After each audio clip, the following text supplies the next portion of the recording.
નમસ્તે વિદ્યાર્થીઓ, ગણિત વિષયના ઓનલાઈન વિડીયો લેક્ચરમાં આપનું હાર્દિક સ્વાગત છે. ધોરણ 9 વિષય ગણિત એમાં આજના આ વિડીયોમાં આપણે ચેપ્ટર નંબર 14 આંકડાશાસ્ત્ર વિશે માહિતી મેળવીશું. બરાબર, તો આંકડાશાસ્ત્ર એ એક ગણિતનો એક ભાગ છે. બરાબર છે, જેમ ગણિત વિષયના આપણે અલગ અલગ ભાગ પાડવા હોય તો અંકગણિત, બીજગણિત, બરાબર છે, ભૂમિતિ, એ જ રીતે આંકડાશાસ્ત્ર પણ એક એનો ભાગ જ છે. બરાબર છે, તો આંકડાશાસ્ત્ર કોને કહેવાય? બરાબર છે, તો સમજીએ. તો કે આ વિશ્વમાં ઘણી બધી માહિતીઓ દરરોજ નવી નવી ઘટનાઓ બનતી હોય છે. બરાબર છે, આપણે દરરોજ અલગ અલગ ઘટનાઓ વિશે માહિતી મેળવતા હોય છે, હકીકતો વિશે માહિતી મેળવતા હોઈએ છે. તો આ બધી માહિતી છે એને યાદ રાખી શકતા નથી સરળતાથી આપણે. બરાબર છે, કારણ કે માહિતી ઘણી બધી મોટી હોય છે, લાંબી હોય છે. બરાબર છે, અલગ અલગ પ્રકારની હોય છે કે તમે સમાચારમાં જુઓ છો. બરાબર છે, કોઈ ચૂંટણીના પરિણામ હોય, બરાબર છે, કોઈ ક્રિકેટની મેચ હોય તો એના આંકડાઓ છે, માહિતીઓ છે. બરાબર છે, કોઈ પણ ઋતુ હોય તો એના જે તાપમાનના આંકડાઓ છે, તો કોઈ દેશ, કોઈ રાજ્ય, એ બધાના અલગ અલગ હોઈ શકે. એ બધાની તમે માહિતી એકઠી કરો, બરાબર, તો એ માહિતી લાંબી થઈ જાય છે. બરાબર છે, અને સમજવામાં કઠિન થાય છે. તો એને જે માહિતી આપણે ભેગી કરવાની છે અને એના ઉપરથી એક તારણ કાઢવાનું છે અને એક ચોક્કસ માહિતી બનાવવાની છે, જે ટૂંકી બનાવવાની છે, એને કહેવાય આંકડાશાસ્ત્ર. બરાબર છે, તમને કોઈ સવાલ પૂછવામાં આવે, બરાબર, કોઈ પ્રશ્ન પૂછવામાં આવે તો એનો જવાબ તમે કાં તો શબ્દમાં આપશો અથવા તો આંકડામાં આપો. બરાબર છે, એટલે આપણે કોઈ પણ માહિતી છે તો એ માહિતી આપણને બે સ્વરૂપે મળી શકે. એક તો આંકડામાં મળી શકે અને બીજું શબ્દમાં મળી શકે. બરાબર, એટલે કે વર્ણમાં મળી શકે. બરાબર, એટલે બે પ્રકારની માહિતી થઈ, વર્ણાત્મક માહિતી અને સંખ્યાત્મક માહિતી. બરાબર, આંકડામાં મળે એટલે કે સંખ્યાત્મક માહિતી. તો માહિતી કહેવાય કોને? બરાબર છે, તો માહિતીની વ્યાખ્યા જોઈએ કે જે આંકડાકીય કે અન્ય રીતે ચોક્કસ હેતુસર એકત્રિત કરવામાં આવે તે હકીકતોને માહિતી કહે છે. બરાબર છે, કે આપણે કોઈ વિષય ઉપર માહિતી ભેગી કરીએ છીએ. બરાબર છે, કે માની લ્યો કે તમારા વર્ગમાં ભણતા વિદ્યાર્થીઓનું વજન છે અથવા તો એની ઊંચાઈ લઈએ. બરાબર છે, આપણે બધા વર્ગના વિદ્યાર્થીની ઊંચાઈ કે વજન જાણતા નથી. બરાબર છે, આપણે એક કાગળમાં લિસ્ટ તૈયાર કરીએ તેના વજન અને ઊંચાઈનું. બરાબર, તો ઘણી બધી માહિતી મોટી થઈ જાય અને બધી આપણે યાદ પણ રાખી શકતા નથી. બરાબર છે, તો આ જે માહિતી છે એને આપણે ટૂંકાવવી હોય, સરળ બનાવવી હોય, એના ઉપરથી કોઈ ચોક્કસ અર્થપૂર્ણ તારણ કાઢવું હોય તો એને કહેવાય આંકડાશાસ્ત્ર. હવે માહિતીના મુખ્ય બે પ્રકાર પડે છે. બરાબર છે, પહેલું છે પ્રાથમિક માહિતી અને બીજું છે ગૌણ માહિતી. બરાબર, તો પ્રાથમિક માહિતી કોને કહેવાય? તો કે કોઈ માહિતી છે આપણે એકત્રિત કરવાની છે કોઈ ચોક્કસ એક હેતુ માટે. બરાબર, તો એ માહિતી જો તમે તમારી જાતે મેળવી શકો, બીજા કોઈ પણની મદદ લીધા વગર, કોઈ વ્યક્તિ કે વસ્તુની મદદ લીધા વગર તમે જાતે મેળવી શકો તો એને કહેવાય પ્રાથમિક માહિતી. તો પ્રાથમિક માહિતીની વ્યાખ્યા જોઈએ કે જ્યારે તપાસ કરતા એટલે કે તમે જે માહિતી ભેગી કરનાર વ્યક્તિ છે, બરાબર છે, તપાસ કરતા અથવા સંશોધન કરતા, કે જ્યારે તપાસ કરતા કોઈ ચોક્કસ હેતુ ધ્યાનમાં રાખીને, એક ચોક્કસ હેતુ ધ્યાનમાં રાખીને તેણે જાતે માહિતી મેળવે ત્યારે તે માહિતીને પ્રાથમિક માહિતી કહેવાય. બરાબર છે, એમાં બીજા કોઈની મદદ લેતા નથી. બીજો છે ગૌણ માહિતી. તો કે ગૌણ માહિતી કોને કહેવાય? તો કે ગૌણ માહિતીમાં તમારે આ માહિતી મેળવવી હોય તો કોઈ વસ્તુ કે વ્યક્તિનો આધાર લેવો પડે, એનો ઉપયોગ લેવો પડે. બરાબર છે, તો જ તમે આ માહિતી મેળવો તો એને કહેવાય ગૌણ માહિતી. જો માહિતી જાતે મેળવેલ ન હોય, બરાબર, એટલે જાતે મેળવેલ નથી, પરંતુ કોઈ માહિતીના સ્ત્રોતમાંથી, એટલે કે કોઈ બીજી માહિતી છે એના સ્ત્રોત એટલે કે એમાંથી આપણે માહિતી મેળવી હોય તો આ માહિતીને કહેવાય ગૌણ માહિતી, બરાબર છે. એટલે કે ગૌણ માહિતીમાં તમારે કોઈ વસ્તુ કે વ્યક્તિનો આધાર લેવો પડે છે. હવે આપણે ઉદાહરણ જોઈએ, પ્રાથમિક માહિતી, કે તમને એમ પૂછવામાં આવે કે તમારા વર્ગમાં રહેલા વિદ્યાર્થીઓની સંખ્યા. હવે તમે સાથે ભણતા હોય, દરરોજ સ્કૂલે આવતા હોય, એટલે તમને ખ્યાલ જ હોય છે કે આપણા વર્ગમાં કેટલા વિદ્યાર્થીઓ છે, બરાબર છે. તો એ માહિતી માટે તમારે બીજા કોઈની મદદ લેવી પડતી નથી. તમને એમ પૂછવામાં આવે કે તમારા વર્ગના વિદ્યાર્થીઓની સંખ્યા, બરાબર, તો તમને તરત જવાબ આવડી જાય. તમારે કોઈ વસ્તુ કે વ્યક્તિની મદદ લેવી પડતી નથી. તો એ વસ્તુ થયું પ્રાથમિક માહિતી. ગૌણ માહિતીની વાત કરીએ કે ગૌણ માહિતી, કે માની લ્યો કે કોઈ રાજ્ય અથવા તો દેશની ચૂંટણી છે, તો દરેક જે બેઠક હશે, વિધાનસભા કે લોકસભા, એ બધી જગ્યાનું જે વિજેતાનું પરિણામ છે, ચૂંટણીનું પરિણામ છે, એ આપણને ખબર હોતી નથી. તો આપણે અથવા ટીવીમાં અથવા તો સમાચારમાં જોઈએ છે, બરાબર છે, કે ન્યૂઝપેપર જે આવે એમાં માહિતી તમને આપેલી હોય, અથવા તો ટીવીમાં જે ન્યૂઝ ચેનલ આવે છે એના ઉપરથી તમને માહિતી મળી જાય, બરાબર. તમને કદાચ પૂછવામાં આવે કે આપણે જે છેલ્લી જે ચૂંટણી થઈ એના પરિણામો શું હતા, બરાબર છે, કયો પક્ષ કઈ કેટલી બેઠક જીતેલો, બરાબર. તો એ માહિતી આપણે જાતે ગણવા કે મેળવવા જાતા નથી, પણ આપણે કોઈ વસ્તુ કે વ્યક્તિનો આધાર રાખીએ છીએ, અથવા તો ટીવીનો કે સમાચાર પત્રનો આધાર રાખીએ છીએ. તો એ માહિતી થઈ ગૌણ માહિતી. એટલે માહિતી છે એ બે પ્રકારની હોઈ શકે, બરાબર છે, પ્રાથમિક માહિતી અને ગૌણ માહિતી. હવે પ્રાથમિક માહિતી અને ગૌણ માહિતીના જવાબ તમને શેમાં મળે? સંખ્યામાં અને શબ્દમાં. એટલે એ જ વસ્તુ શું થયું? આંકડાકીય માહિતી કે વર્ણનાત્મક માહિતી, બરાબર વિદ્યાર્થીઓ. હવે સ્વાધ્યાય 14.1 પહેલું સ્વાધ્યાય છે, બરાબર છે. એનો પહેલો પ્રશ્ન છે કે તમે રોજિંદા જીવનમાં એકત્ર કરી શકો તેવી માહિતીના 5 ઉદાહરણ લખવાના છે, બરાબર છે, કે તમે તમારી જાતે, બરાબર છે, એકત્ર કરી શકો. આપણે વિદ્યાર્થીઓ છે તો વિદ્યાર્થીઓની આજુબાજુમાં એવા ઘણા બધા માહિતીના ઉદાહરણ હોઈ શકે કે તમે મેળવી શકો સરળતાથી, બરાબર. તો કેટલાક ઉદાહરણ આપણે જોઈએ. માની લો કે પહેલું ઉદાહરણ આપણે લઈએ કે તમારા વર્ગમાં રહેલા વિદ્યાર્થીની સંખ્યા. તમારા વર્ગમાં રહેલા વિદ્યાર્થીની સંખ્યા.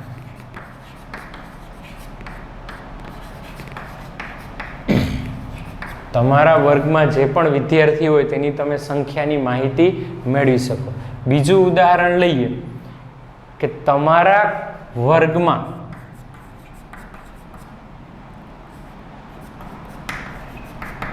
રહેલા પંખા અને ટ્યુબલાઇટની માહિતી, બરાબર છે. તમને ખ્યાલ જ હોય કે તમારા વર્ગમાં કેટલા પંખા છે, કેટલી ટ્યુબલાઇટ છે કે લાઇટ છે. ત્રીજું ઉદાહરણ જોઈએ કે તમારા ઘરમાં જે લાઇટ બિલ આવેલે છે, બરાબર છે, તમારા ઘરમાં લાઇટ બિલ આવે તેની માહિતી, તે પણ તમે મેળવી શકો. ચૂંટણીના પરિણામોની માહિતી, ચૂંટણીના પરિણામોની માહિતી. ત્યારબાદ શિક્ષણ સર્વેક્ષણ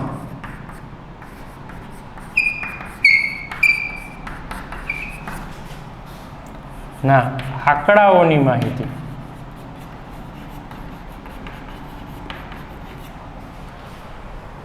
બરાબર. પહેલું છે તમારા વર્ગમાં રહેલા વિદ્યાર્થીઓની સંખ્યા, તો તમે એ તમારી જાતે મેળવી શકો. તમારા વર્ગમાં રહેલા પંખા અને ટ્યુબલાઇટની સંખ્યાની માહિતી. તમારા ઘરમાં લાઇટ બિલ, બરાબર, લાઇટ બિલની માહિતી, બરાબર. હવે ચૂંટણીના પરિણામોની માહિતી, શિક્ષણ સર્વેક્ષણના આંકડાઓની માહિતી. સર્વેક્ષણ એટલે કે શિક્ષણ જે ભણેલા છે એના ઉપર સર્વે કરવામાં આવે, બરાબર છે, કે જે તે રાજ્યનો શિક્ષણનો દર, સાક્ષરતાનો દર, શિક્ષણના સાક્ષરતાનો દર બરાબર કેટલો છે એના આધારે તો કે એ આપણે માહિતી મેળવતા નથી. તો કે જે તે રાજ્યના અથવા જે તે રાજ્યની જે સરકાર હોય એ દર વખતે જેમ વસ્તી ગણતરી થતી હોય, બરાબર છે, કે રાજ્યની વસ્તી ગણતરી અથવા જિલ્લાની અથવા દેશની વસ્તી ગણતરી, બરાબર, એ આપણે જાતે ગણવા જાતા નથી.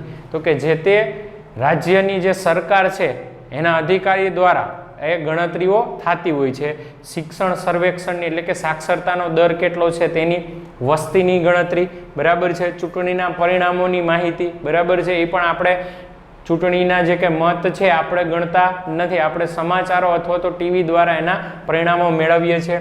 તમારા ઘરમાં ટ્યુબલાઇટ, તમારા ઘરમાં જે લાઇટ બિલ છે એની માહિતી, બરાબર. તો આ રીતે તમે ઘણા બધા ઉદાહરણ લખી શકો કે તમે સ્કૂલથી તમારા ઘરે જતા કેટલા રસ્તામાં મોટા વૃક્ષો આવે છે, બરાબર છે, કેટલા વળાંકો આવે છે, તો આ બધી પણ એક પ્રકારની માહિતી થઈ. તો આવી તમે તમારી જાતે ઘણી બધી માહિતીઓ મેળવી શકો. હવે બીજો પ્રશ્ન એમ છે કે આ જે પહેલા પ્રશ્નમાં ઉદાહરણ લખેલા છે એમાંથી તમારે પ્રાથમિક માહિતી અને ગૌણ માહિતીમાં વર્ગીકરણ કરવાનું છે, બરાબર. એટલે આપણે જે ઉદાહરણ લખેલા છે એમાંથી કઈ માહિતી છે એ પ્રાથમિક છે અને કઈ ગૌણ માહિતી છે તે કહેવાનું છે. તો જોઈએ, પહેલું ઉદાહરણ છે કે તમારા વર્ગમાં રહેલા વિદ્યાર્થીની સંખ્યા, બરાબર છે. આપણા વર્ગમાં જે કંઈ વિદ્યાર્થી હોય એની કુલ સંખ્યા છે એની આપણને માહિતી ખબર જ હોય, આપણે બીજા કોઈને પૂછવા કે બીજા કોઈની મદદ લેવાની જરૂર પડતી નથી, બરાબર છે. એટલે આ જે પહેલો પ્રકાર છે એનો જવાબ શું આવશે? પ્રાથમિક માહિતી, બરાબર. પહેલો પ્રકાર છે જે આ પહેલું ઉદાહરણ છે એનો જવાબ શું આવશે? પ્રાથમિક માહિતી. બીજું કે તમારા વર્ગમાં રહેલા પંખા અને ટ્યુબલાઇટની સંખ્યા, બરાબર, તો એનો જવાબ પણ શું આવશે? પ્રાથમિક. કારણ કે એ માહિતી આપણે જો મેળવવી હોય તો આપણે પોતાની જાતે મેળવી શકીએ છીએ, બીજા કોઈની મદદ લેવી પડતી નથી. તમારા ઘરમાં લાઇટ બિલ જે છે તેની આંકડાઓ વિશેની માહિતી, બરાબર છે. તો એમાં લાઇટ બિલ છે એ આપણે જોવું પડે, બરાબર છે. આપણે ઘરમાં ક્યાંક મૂકેલું છે, આપણને ખબર હોતી નથી, તો આપણે એની કોઈ બીજા વ્યક્તિની મદદ લેવી પડે છે, બરાબર છે. તો આપણને એના લાઇટ બિલ વિશેની માહિતીની ખબર પડશે. તો આ જે માહિતી છે એ કેવી થશે? ગૌણ માહિતી થશે. ચૂંટણીના પરિણામોની માહિતી, બરાબર. ચૂંટણીના પરિણામ છે આપણે કંઈ ગણવા, મત ગણતરી કરવા જતા નથી, બરાબર છે. એટલે આપણે જો મેળવવી હોય આ માહિતી તો ન્યૂઝપેપર અથવા ટીવીનો ઉપયોગ કરવો પડે. એટલે આ કઈ માહિતી થશે? ગૌણ માહિતી. શિક્ષણ સર્વેક્ષણ એટલે કે સાક્ષરતાના જે દર છે એના આંકડાઓની માહિતી, બરાબર છે. એ પણ આપણે કંઈ દરેક ઘરે ઘરે અથવા તો દરેક શહેરમાં આપણે પૂછવા નથી જતા કે તમારા શહેરમાં કેટલા વ્યક્તિઓ ભણેલા છે, કેટલા નથી ભણેલા, બરાબર છે.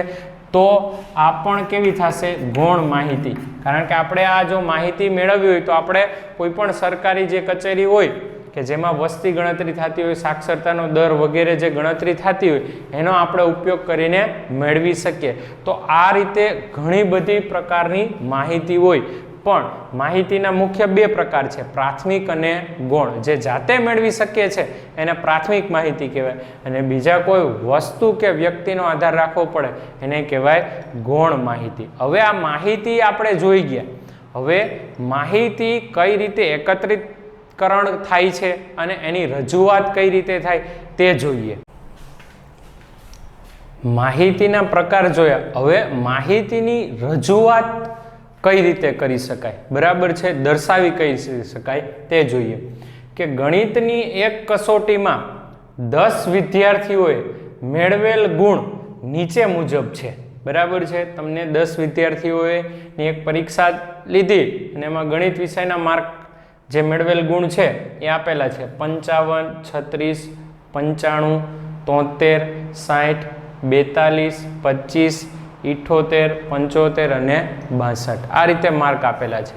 હવે આ 10 વિદ્યાર્થીઓને આપણા માર્ક યાદ રાખવો હોય તો યાદ રાખી શકીએ નહીં, અથવા તો સરળતાથી યાદ ન રહે, બરાબર છે. તો આને આપણે જો કોઈ ચોક્કસ રીતે ગોઠવવું હોય, બરાબર છે, બરાબર, તો કાં તો ચડતા ક્રમમાં ગોઠવી શકીએ કાં તો ઉતરતા ક્રમમાં ગોઠવી શકીએ, બરાબર છે. તો આપણે ચડતા ક્રમમાં ગોઠવીએ. આ જે સંખ્યાઓ છે એને આપણે અવલોકન કહીએ, તો કે ચડતા ક્રમમાં ગોઠવતા. ચાલો સૌ પ્રથમ ચડતા ક્રમમાં ગોઠવશું એટલે નાનામાં નાની સંખ્યા પહેલા આવશે 25, બરાબર છે. પહેલું અવલોકન થશે 25, એના પછી 36, પછી આવશે 36, એના પછી 42, પછી આવશે 42, બરાબર છે. પછી આવશે 55, 55, એના પછી 60, એના પછી 60, એના પછી આવશે 62, બરાબર છે. 62 પછી 73, બરાબર. 73 પછી 75, 75 પછી 78, બરાબર. અને 78 પછી 95. તો આ રીતે ચડતા ક્રમમાં તમે ગોઠવી શકો અથવા તો ઉતરતા ક્રમમાં ગોઠવી શકો, બરાબર. આ ચડતા કે ઉતરતા ક્રમમાં ગોઠવી લીધો તો આ એક માહિતીની રજૂઆત થઈ, બરાબર, કે આપણને જોતા ખબર પડી જાય 25, 36, 42, 55, 60, 62, 73, 75, 78 અને 95, બરાબર. આ રીતે આડાઅવળા ક્રમમાં હોય તો આપણને સરળતાથી સમજી શકાય નહીં. તો કે આ 10 જ અવલોકન હતા, એટલે કે 10 જ વિદ્યાર્થીનો માર્ક હતા. એની જગ્યાએ આખા વર્ગના વિદ્યાર્થીઓના માર્ક હોય કે માની લો વર્ગમાં 50 વિદ્યાર્થી હોય તો 50 વિદ્યાર્થીઓના માર્કને આપણે ચડતા ક્રમમાં ગોઠવવા બહુ મુશ્કેલ થાય, બરાબર છે. તો આવી જે માહિતી છે એને આપણે સરળ બનાવવી છે, બરાબર, કે સામેવાળા વ્યક્તિ સરળતાથી સમજી શકે, એના ઉપરથી કોઈ ચોક્કસ તારણ નીકળી શકે. એ જ વસ્તુ શું છે? આંકડાશાસ્ત્ર. કે માની લ્યો 50 વિદ્યાર્થીઓના માર્ક આપેલા હોય તો એને તમારે રજૂઆત કરવી હોય તો કઈ રીતે કરી શકો, બરાબર છે. તો કે જેમ તમે તમારા વર્ગ પાડી દેવામાં આવ્યા છે, બરાબર છે, કે કોઈ પણ શાળામાં જે કંઈ ધોરણના વિદ્યાર્થી હોય કે માની લ્યો 200 વિદ્યાર્થી હોય કોઈ શાળામાં, બરાબર છે, એક જ ધોરણના, તો એ 200 વિદ્યાર્થીને એક જ ક્લાસરૂમમાં એક જ વર્ગમાં બેસાડતા નથી, બરાબર છે. એને અલગ અલગ વર્ગ પાડી દીધા કે જેથી કરીને વિદ્યાર્થીઓ સરળતાથી પોતાનું શિક્ષણ મેળવી શકે, સમજી શકે. શિક્ષકો પણ પોતાનું શિક્ષણ જે કંઈ છે એ વિદ્યાર્થીઓને સરળતાથી પીરસી શકે, બરાબર, કે બંનેને સરળતા રહે એટલા માટે વર્ગ ડિવાઈડ પાડી દીધા, બરાબર છે. તો અહીં પણ જે કંઈ અવલોકનો હશે, સંખ્યા હશે કે 50 વિદ્યાર્થીના જે માર્ક છે એને પણ આપણે વર્ગમાં વિભાજિત કરી દઈશું. તો આ જે વર્ગમાં વિભાજિત કરશું એને કહેવાય વર્ગીકૃત માહિતી. શું કહેવાય? વર્ગીકૃત માહિતી. એટલે બે રીતની માહિતી આવશે, વર્ગીકૃત માહિતી અને બીજો આવશે અવર્ગીકૃત માહિતી. વર્ગીકૃત માહિતી એટલે શું? તો કે જેમાં વર્ગ પાડી દે. હવે તમને એમ કહેવામાં આવે કે તમે જે નવું વર્ષ ચાલુ થાય છે, શૈક્ષણિક વર્ષ, બરાબર છે, અને તમારા જે ગયા વર્ષમાં જે ટકાવારી આવેલી છે, જે તમે પર્સન્ટેજ મેળવેલા છે, એના આધારે તમારે આગળના ધોરણમાં નવા વર્ગમાં બેસવાનું છે, બરાબર છે. કે માની લો કે આપણે ક્લાસમાં 50 વિદ્યાર્થીઓ છે. કુલ કેટલા વિદ્યાર્થીઓ છે? 50 વિદ્યાર્થી છે. હવે એમ કહેવામાં આવે કે આવતા વર્ષથી દરેક વિદ્યાર્થીનો જે વર્ગ છે એ બદલાઈ જશે, બરાબર છે. હવે આ જે 50 વિદ્યાર્થીઓ છે એમાં જે પહેલા ક્રમે વિદ્યાર્થી પાસ થયો છે એનું આપણે ઉદાહરણ લઈ કે એના 98% સાથે પહેલા ક્રમે છે, અને જે છેલ્લા ક્રમે વિદ્યાર્થી છે, બરાબર, જે ક્લાસમાં સૌથી છેલ્લા ક્રમે છે એના ધારી લઈ કે 65% છે. એના કેટલા ટકા છે? 65% છે, બરાબર. આ રીતે ક્રાઇટેરિયા આપણે નક્કી કરેલો છે કે ભાઈ 50 વિદ્યાર્થીઓ છે ક્લાસમાં, પહેલા નંબરે જે પાસ થયો છે એના 98% છે, અને છેલ્લા નંબરે જે વર્ગમાં છેલ્લા નંબરે પાસ થયો એના કેટલા ટકા છે? 65% છે. હવે આ લોકોને એમ કહેવામાં આવે કે તમારે આવતા વર્ષથી બધા વિદ્યાર્થીઓના વર્ગ છે એ બદલાઈ જશે, બરાબર, એક ક્રાઇટેરિયા નક્કી કરી દઈએ કે જે વિદ્યાર્થીઓને 90% 100% સુધીની વચ્ચે હોય એને એ વર્ગમાં બેસવાનું, બરાબર છે. પછી 80% થી 90% હોય એને બી વર્ગમાં બેસવાનું, બરાબર છે. 70% થી 80% હોય એને સી વર્ગમાં બેસવાનું, બરાબર. 60% થી 70% હોય એને ડી વર્ગમાં બેસવાનું. તો આ રીતે વર્ગ એની ટકાવારીને આધારે આપણે વર્ગ પાડી દીધા છે, બરાબર છે. તો આ જે 50 વિદ્યાર્થીઓની જે ટકાવારીની માહિતી હશે એ આપણે આ રીતે વર્ગીકૃત કરી દીધી છે, બરાબર, કે આ રીતે જે તે વર્ગને જે તે વિદ્યાર્થીઓ આ રીતે વર્ગમાં બેસવાનું છે. હવે માની લો 50 વિદ્યાર્થીઓ છે તો કે 90 થી 100 ની વચ્ચે હોય, બરાબર છે, એવા આપણે ધારી લઈએ કે 10 વિદ્યાર્થીઓ છે. કેટલા વિદ્યાર્થીઓ છે? 10. પછી 80 થી 90 ની વચ્ચે હોય એવા ધારો કે 12 વિદ્યાર્થીઓ છે, એટલે 50 માંથી 22 વિદ્યાર્થીઓ થઈ ગયા, બરાબર છે. 70 થી 80 લઈએ તો કે એમાં 16 વિદ્યાર્થીઓ છે. કેટલા વિદ્યાર્થીઓ છે? 16 વિદ્યાર્થીઓ. અને 60 થી 70 છે એમાં પણ આપણે 12 વિદ્યાર્થીઓ લઈએ. કેટલા વિદ્યાર્થીઓ લઈએ? 12, બરાબર છે. 10 ને 12 22 ને 6 38 ને 12 50. તો કે આ રીતે વિદ્યાર્થીઓ છે. હવે માની લ્યો કે તમે એક પેજમાં લિસ્ટ બનાવો કે પહેલા રોલ નંબરથી લઈને છેલ્લા 50માં રોલ નંબર સુધીના ટકાવારી લખો, પણ એની જગ્યાએ માહિતીને તમે ટૂંકાવી દો કે 90 થી 100%ની વચ્ચે હોય એવા કેટલા વિદ્યાર્થી છે? 10 વિદ્યાર્થી છે. 80 થી 90 ની વચ્ચે હોય એવા કેટલા વિદ્યાર્થી છે? 12. 70 થી 80 ની વચ્ચે કેટલા છે? તો કે 16 વિદ્યાર્થીઓ, બરાબર. 60 થી 70 વચ્ચે કેટલા વિદ્યાર્થીઓ છે? 12. તો આ જે માહિતી છે એને આપણે ટૂંકાવી દીધી, સરળ બનાવી દીધી, બરાબર. તો કે એ વર્ગ પાડી દીધા. કઈ રીતે? તો કે એક વર્ગ કેવો? તો કે 90 થી 100% ની વચ્ચે ટકાવારી હોય એવા વિદ્યાર્થીઓ, પછી 80 થી 90. તો આ રીતે તમે વર્ગ પાડીને કોઈ પણ માહિતીને ટૂંકાવી શકો, સરળતાથી સમજાવી શકો. આજે આના ઉપરથી એક આપણે તારણ કાઢી શકીએ કે 90 થી 100 વચ્ચે કેટલા વિદ્યાર્થીઓ છે? 10 વિદ્યાર્થીઓ છે.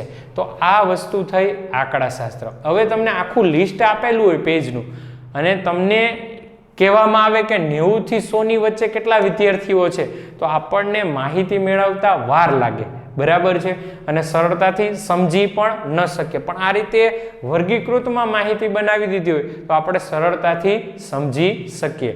તો આ રીતે કોઈ પણ માહિતીને આપણે વર્ગીકૃત અથવા અવર્ગીકૃત માહિતીમાં રૂપાંતર કરી શકીએ.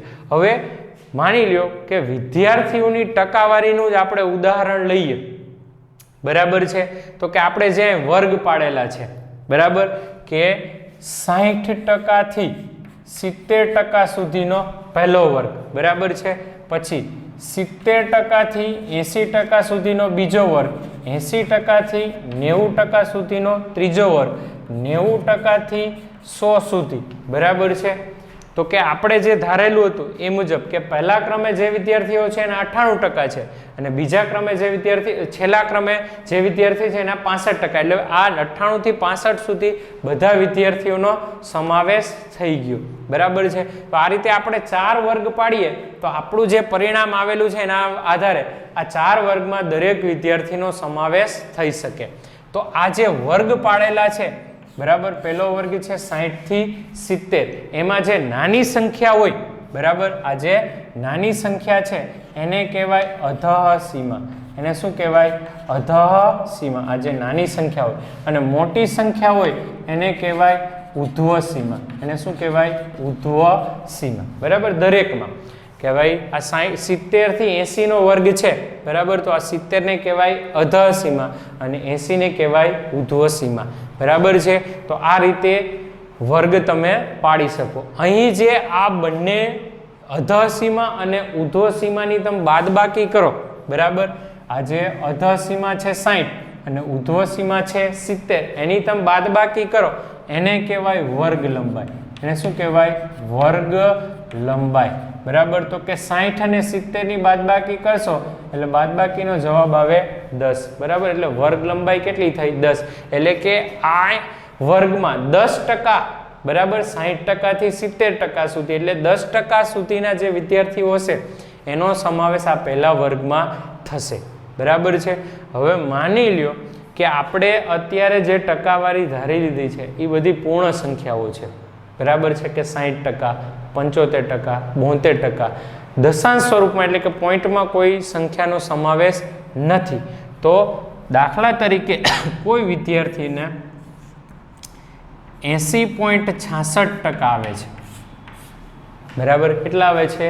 80.66% આવે છે. હવે એમ કહેવામાં આવે કે આ વિદ્યાર્થીનો સમાવેશ કયા વર્ગમાં થશે? હવે જોજો કે અહીં તમારે 80.66 એટલે આ જે બીજા નંબરનો વર્ગ છે એ કેટલાએ પૂરો થઈ ગયો? 80%, બરાબર છે. અને આ ચાલુ કેટલાએ થયો? 80.90. એટલે આ વિદ્યાર્થીનો સમાવેશ કયા વર્ગમાં થશે? તો કે 80 થી 90. આને કહેવાય સતત વર્ગ. શું કહેવાય? સતત વર્ગ. કેમ સતત કહેવાય? કે આ 60 થી 70 એટલે પહેલો વર્ગ ક્યાં પૂરો થયો? 70, અને બીજો વર્ગ ક્યાં ચાલુ થયો? 70 થી. તો આને કહેવાય સતત વર્ગ. પણ આની જગ્યાએ આપણે આ રીતે વર્ગ પાડેલા હોય 61 થી 70, 71 થી 80, 81 થી 90 અને 91 થી 100. હવે તમે અહીં જોઈ શકો કે આ રીતે જો આપણે વર્ગ પાડીએ તો આને અસતત વર્ગ કહેવાય. કેમ અસતત? કે અહીં પહેલો વર્ગ 70 પૂરો થાય છે અને બીજો વર્ગ ચાલુ ક્યાં થાય છે? 71, બરાબર છે. બ્રેક આવી. અહીં જો 70 પૂરો થતો તો 70 ચાલુ થતો હતો, એટલે આ સતત વર્ગ થયા અને આ અસતત વર્ગ થયા. હવે જો આ રીતે વર્ગ પાડેલા હોય અને કોઈ વિદ્યાર્થીની ટકાવારી હોય 80.66, બરાબર છે, તો હવે આજે આ વિદ્યાર્થીનો સમાવેશ કયા વર્ગમાં થાય તે પ્રશ્ન થશે. તો કે અહીં આ જે બીજા નંબરનો વર્ગ છે એ પૂરો ક્યાં થયો? 80%, અને ત્રીજા નંબરનો કેટલાય ચાલુ થયો? 81. આ 80% નથી પણ 80 થી વધારે છે, એટલે આ બીજા વર્ગમાં વિદ્યાર્થીનો સમાવેશ થાય નહીં, કારણ કે બીજો વર્ગ પૂરો ક્યાં થાય છે? 80. આ 80.66 એટલે એ વધારે છે, એટલે એમાં સમાવેશ થશે નહીં. હવે ત્રીજા નંબરનો વર્ગ લઈએ 81 થી 90, તો આ વર્ગ ચાલુ ક્યાં થાય છે? 81 થી. આપણે ટકા કેટલા છે? 80.66, એટલે 81 છે નહીં. તો આ બીજા નંબરના વર્ગમાં પણ સમાવેશ નહીં થાય અને ત્રીજા નંબરના વર્ગમાં પણ સમાવેશ થશે નહીં. તો આ વિદ્યાર્થીઓનો સમાવેશ ક્યાં કરવો? બરાબર પ્રશ્ન થાય કે આ વિદ્યાર્થીનો સમાવેશ ક્યાં કરવો? ત્યારે તમારે આ જે આગળના વર્ગની ઉધ્વસીમા, બરાબર, અને જે વર્ગ હોય એની અધઃસીમા, એ બંનેની બાદબાકી અને એને ભાગ્યા 2 કરવાના, બરાબર. તો કે આની જે અધઃસીમા છે, ઉધ્વસીમા કેટલી છે? 80, બરાબર છે. આની અધઃસીમા 81. આ બંનેની બાદબાકી કરો એટલે 1 આવે, બરાબર. 81 - 80 બેની બાદબાકી કરો 1 એટલે એના અડધા એટલે 0.5. કેટલા આવશે? 0.5. તો આપણે આના આધારિત નવા વર્ગ પાડવા પડે તો આ વિદ્યાર્થીનો સમાવેશ થાય, બરાબર છે. તો આ જે નવા વર્ગ પાડશું એમાં કઈ રીતે? તો કે શું કરવું પડે? તો કે આગળના વર્ગની ઉધ્વસીમા અને આ અધઃસીમા એ બંનેની બાદબાકી કરવાની અને એના અડધા એટલે કે 0.5 બાદબાકી બંનેની કરી 81 - 80 એટલે 1 અને એને ભાગ્યા 2 એટલે 0.5. તો આ જે વર્ગ છે એ અસતત છે, બરાબર. એને આપણે સતત બનાવવા પડે. તો એના માટે શું કરવાનું? આજે બાદબાકી કરી અને ભાગાકાર 2 વડે કર્યો, જવાબ આવ્યો 0.5, બરાબર. કારણ કે આ 80.66 એનો સમાવેશ કોની વચ્ચે થાય? 80 અને 81 ની વચ્ચે, એટલે આ બંનેની બાદબાકી અને એના અડધા કર્યા, કારણ કે એની વચ્ચે સમાવેશ થશે, બરાબર. તો આપણે આ વર્ગને જો સતત બનાવવા હોય, બરાબર છે, તો અધઃસીમામાંથી એટલે કે આ જે પહેલી નાની સંખ્યા છે કોઈ પણ વર્ગની એમાંથી 0.5 બાદ કરવાના અને ઉધ્વસીમામાં 0.5 ઉમેરવાના, બરાબર છે.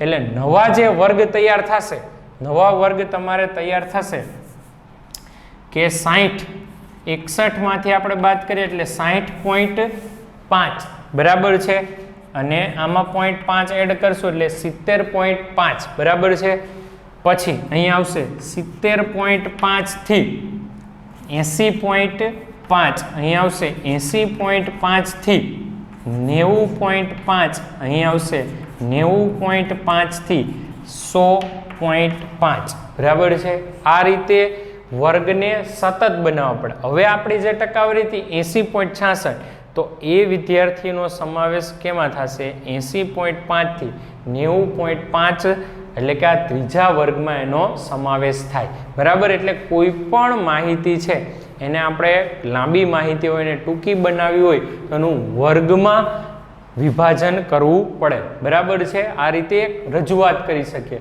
તો આ જે વર્ગ છે એ બે પ્રકારના હોઈ શકે વર્ગીકૃત એટલે કે વર્ગીકૃત માહિતી અને અવર્ગીકૃત માહિતી વર્ગીકૃત એટલે કે જે વર્ગમાં માહિતી હોય અને અવર્ગીકૃત એટલે વર્ગમાં માહિતી હોતી નથી હવે વર્ગીકૃત માહિતી છે એમાં બે પ્રકાર હોય બરાબર કાં તો સતત વર્ગ હોય અને કાં તો અસતત વર્ગ હોય જ્યારે તમારે અસતત વર્ગ આપેલા હોય અને એને સતત બનાવવા હોય તો અધઃ સીમા છે એમાં 0.5 બાદ કરવાના અને ઉધ્વ સીમામાં 0.5 ઉમેરવાના કે જેથી એની વર્ગ લંબાઈ બદલાય નહીં વર્ગ લંબાઈ એટલે કે અધઃ સીમા અને ઉધ્વ સીમાની બાદબાકી એને કહેવાય વર્ગ લંબાઈ બરાબર હવે આ જે 50 વિદ્યાર્થીઓની અલગ અલગ ટકાવારી છે એમાં મેં તમને કીધું હતું કે સૌથી જે પહેલા ક્રમે વિદ્યાર્થી પાસ થયો છે એના કેટલા ટકા છે 98% છે અને સૌથી છેલ્લા નંબરે જે પાસ થયો છે એને કેટલા ટકા છે 65% છે તો કે બાકીના જે વિદ્યાર્થીઓ હશે એની ટકાવારી 65 અને 98 ની વચ્ચે હશે એટલે જે 50 વિદ્યાર્થીની જે સંખ્યાઓ છે એટલે કે 50 અવલોકનો છે એમાં સૌથી મોટામાં મોટું અવલોકન મહત્તમ અવલોકન કયું થયું 98 અને ન્યૂનતમ અવલોકન કેટલું થયું 65 તો આ જે બંનેની બાદબાકી છે એને કહેવાય માહિતીનો વિસ્તાર એને શું કહેવાય માહિતીનો વિસ્તાર કઈ રીતે મળે તો કે જે પણ માહિતી આપેલી હોય એમાં મોટામાં મોટા અવલોકનમાંથી નાનામાં નાનું અવલોકન બાદ કરો એને કહેવાય માહિતીનો વિસ્તાર તો આ જે માહિતી છે એનો આપણે વિસ્તાર મેળવવો હોય તો મોટામાં મોટું અવલોકન છે 98 અને નાનામાં નાનું અવલોકન છે 65 એટલે 98 માંથી તમારે 65 બાદ કરવા પડે બરાબર છે એટલે 8 માંથી 5 જશે એટલે 3 અને 9 માંથી 6 જાય એટલે 3 તો આ જે માહિતી છે એનો વિસ્તાર કેટલો મળે 33 બરાબર એટલે કોઈ પણ માહિતીનો આપણે વિસ્તાર મેળવવો હોય તો કઈ રીતે મળે તો કે જે માહિતી આપેલી છે એમાં મહત્તમ અવલોકન શોધવાનું અને ન્યૂનતમ અવલોકન એટલે કે નાનામાં નાની સંખ્યા એ બંનેની બાદબાકી એટલે શું મળે માહિતીનો વિસ્તાર